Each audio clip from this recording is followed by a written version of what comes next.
So, girls' season finale. What'd you think? Fran, for starters, is my dream man, but I don't like his haircut. I just need to start with that. Okay, that's pretty deep. Yeah.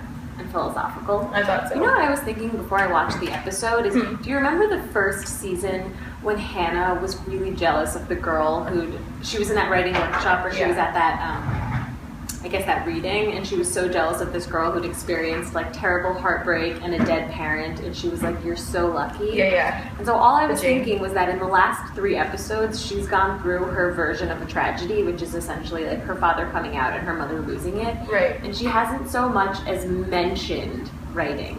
I know. It seems like that's such an abandoned like pastime of hers. I wonder if I feel like she's on a mental sabbatical from writing. I thought about that too, and I know that there's such like an obvious cliche of like those who can't teach, which I don't agree with. Like, but I feel like she's having like a full Hannah recharge. Yeah. And she's really evolving. It's so cool to watch. But I don't think that she's realizing yet that everything that's happening to her for once is actually like she's gonna finally be able to put it to use and have something to say. Yeah. Well, it just, for the first time, it sort of seems like all of the girls are navigating adulthood. Yeah. Except maybe Marnie, but even she had her moment last night where she got on stage with her guitar and played without Desi. You know, and as that was happening, Jessa was like, "I'm going to be a therapist," and Shoshana was like, "I'm going to move to Japan." And Hannah was like, "Adam, why are you trying to get back together with me over a newborn Cabbage Patch Kid?" I was shouting at my TV this morning, and I was like, if you take Adam back right now, I will come through that screen and side part your bangs or something. Yeah. Yeah. I was proud of all of them, but it almost left me, well, I think we should get to the ending at the end, but it almost left me uneasy that they all kind of had a bit of a bow. Right. Well, yeah. It was even like the 6 months later, with like the perfect snow and Hannah walking. I've never felt satisfied at the end of the season. That's true. Granted, we're only in season 4. I felt satisfied too, and there's something about that satisfaction that made me uneasy because I'm used to girls ending sort of with like a, oh no. You can't even find satisfaction in satisfaction, huh? No, that's how messed up I am. I'm like Hannah. Yeah. I'm going through my notes. Should we talk about Gabby Hoffman's dark nipples? Let's talk so much about Gabby Hoffman. First of all, you know what I want to talk about is Adam walking into the bathroom and not feeling jarred by his naked sister. I think he's seen her bush that one time when she broke the glass. Like he's had many full frontal moments with his sister. Cool family. Yeah, they were definitely a naked house, like an open door pooping house. Yeah. Gabby Hoffman's my hero. Her character is insane. I really appreciate it. Yeah. I also love Laird. I love Laird too.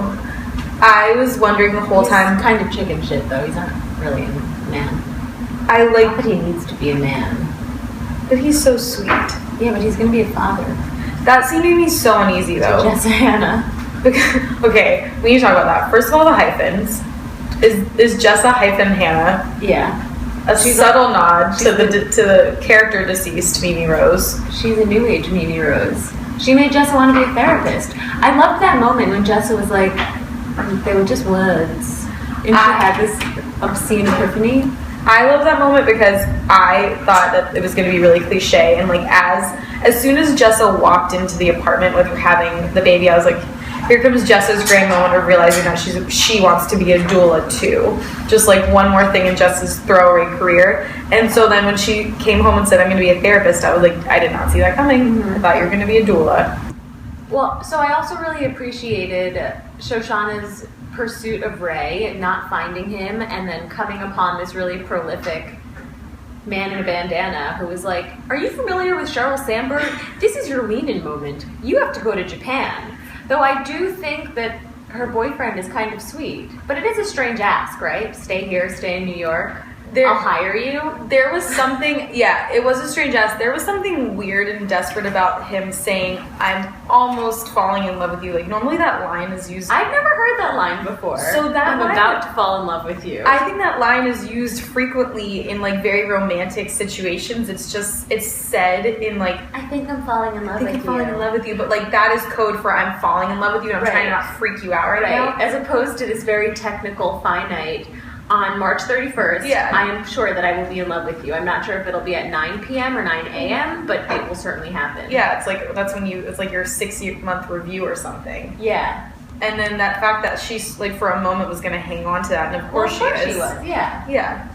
But I thought it was really, I hope she goes to Tokyo. I guess she can't. I hope she doesn't go to Tokyo and then, I mean, that's what's hard about TV and frustrating is that these characters often get these really exciting opportunities. Like, in almost every series I can ever think of, they get these exciting opportunities. You're so happy for the character. Selfishly, you want them to not take it because you want to see them all the time. But if they do take it, then that's like their real character progressing in life. But it never really happens. Like, Hannah came back from Iowa. Coach Taylor didn't take the job at the better university. Like, I don't know, it's frustrating. And so I just sort of like am sad already because I know Shoshana's going to come back.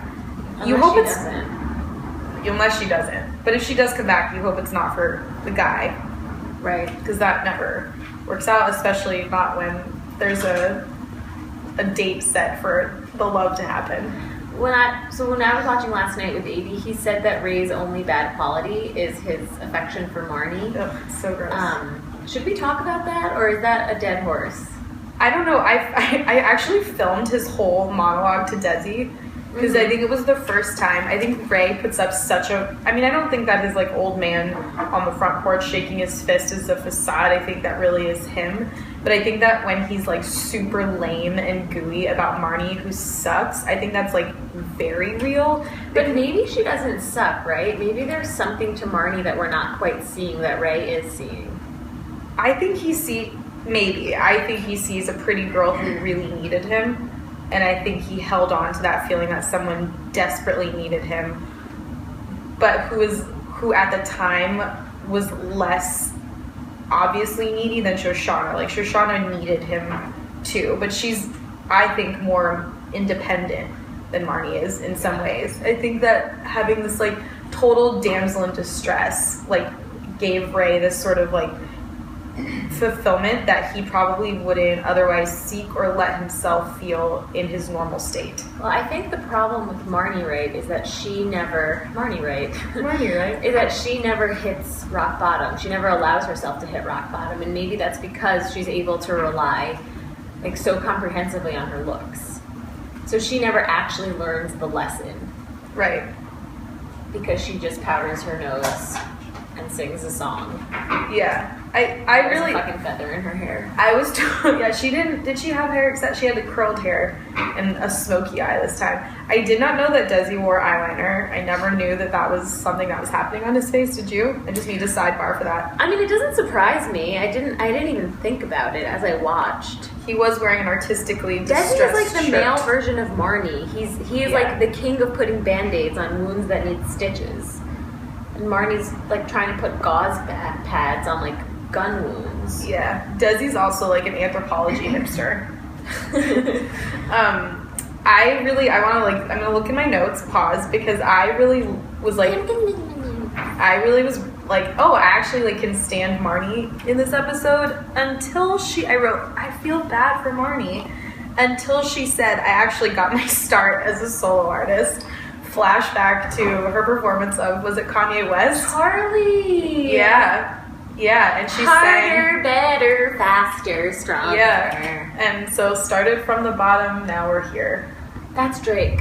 Yeah, I know, but like, yes. Right. So her song is kind of like started from the bottom, I'm still here, huh? I'm still here. Although I guess so I guess this is not even going to help our conversation, but I always have a hard time with music in TV shows too, because I have to respect that, like, okay, someone had to write a song for this TV show, and that's probably really hard, because you're probably told to write like a mediocre song that theoretically could be on the radio but isn't awesome. But like, I don't know, that goes back to our conversation about perfection, but that kind of blew my mind. And the whole time I was trying to think, is this supposed to be a good song, or is this a good song? Like is Marnie supposed to be good at this, or is she supposed to be like kind of pathetic? Well, so yeah, AB and I, when we were watching last night, I guess had very opposing opinions, where he was like, well, I don't want to get through this, I don't want to keep watching this, I want to fast forward. And her song, he felt such bad secondhand embarrassment that he like covered his face in a pillow. That was the first time I didn't get secondhand embarrassment And watching I wasn't really watching because I was on my computer and taking notes. And I was just listening, and I was like, this is fine. I don't feel uncomfortable. If I heard this on the radio, it's like the little black dress equivalent of a song. I don't think anything about it. You wouldn't change the channel? Yeah. It was actually, it's funny you say secondhand embarrassment. It was literally the first time that Marnie has been on stage that I wasn't cringing or like had to leave the room or like get in an awkward position on my couch. Do you think that's telling of anything? It must be. I think it was actually like a pretty earnest performance. Yeah. It was like the first time where she was performing like as herself and not like, you know, making googly eyes at Desi and trying to be. But also I think the problem is that if that's her performing as herself, do we really care to learn more about Marnie? Do we really care to continue watching her through seasons? Because still, as I felt every character progressing and reaching this sort of growth high, it was frustrating that Marnie's growth was just this like silly acoustic guitar solo act with Ray watching that she probably wouldn't have been able to execute if Ray wasn't there, metaphorically holding her hand anyway. Yeah. Do you think that they're gonna have sex, by the way? Did you see that those like weird blank stares that they projected? They're gonna have sex. They're gonna do the sex, and I think they're gonna do the sex. I think she's gonna fall back to him, but I hope she gives herself some time to be on her own. Has she ever? I guess other than when she was like aching from post Charlie. I don't think she's the kind of person who can exist on her own. Yeah. Any closing ideas? Any projections for next season? Did you like this episode? Did you not like this episode? I loved this episode and I loved this season, and I felt like this season, I mean, I think anytime I have a discomfort with girls, it's probably because it's almost too close for comfort. I mean, the situations and the neighborhoods and the people are so different from mine, but I just feel like the thoughts that they go through, it's just like that like mid-20s struggling, you probably think you know more than you know, all at the same time feeling desperately like you don't know anything. Like I think that hits close to home for all viewers, which is why it's so compelling. But I felt like this is the first whole season where I wasn't like shouting at my TV, like, what are you doing? What are you thinking? Like this, I was just sort of like, yep, made that mistake. Yep, had that same thought with all the characters across the board. Well, I think I'm just starting to feel like the show is actually following a television formula, like a TV show formula, where there are characters and there's actual character development, and you're not just watching this pendulum swing in both ways to watch it end up exactly where it started. Yeah. Which is really satisfying, and I think goes back to that point that we were making earlier about, I guess, your dis-ease or unease with satisfaction, but my feeling like, okay, we're making progress. We are on to something new. Hannah definitely is. She has that line at the end where, you know, or in the middle somewhere where Laird says, like, she's like, this is crazy, and he's like, it's not crazy, it's happening, and she was like, it can still be crazy if it's happening. Like, that's typically, like, what crazy means. Yeah. And I really like that because it's like, was this about to sound like that sort of life? Like, I think so many times, especially that's now, life. like, things happen and you're just like, this isn't happening to me, this isn't happening to me, this is insane, this is insane. And you're like, nope, this is happening to me, and it's insane, and now I have to deal with it and get out of it. It's so bad when you think you're in a nightmare and then you realize you're not. It happened to me 4 times last week. Yeah. And then I have to touch my prickly legs to remind myself that I'm here in reality. I am present. You need me to pull your hair. Your presence is my presence.